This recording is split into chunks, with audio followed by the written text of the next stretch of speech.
Hello friends, সবাই কেমন আছেন? আজকে আপনাদের সঙ্গে শেয়ার করতে চলে এলাম আরেকটি নতুন লাঞ্চের ভিডিও নিয়ে। কালকে ছিল যেহেতু একটু হেভি লাঞ্চ, আজকে একটু লাইট লাঞ্চ। আর আজকে বৃহস্পতিবার ছিল, সেই জন্য নিরামিষ।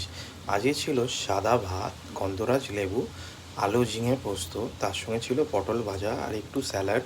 স্যালাডে ছিল শসা, একটু পাঁপড় ভাজা, আর ছিল ডাল, মুগের ডাল, আর ছিল শাহি পনির।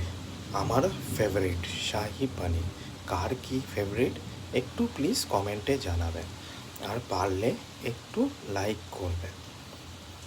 Thank you.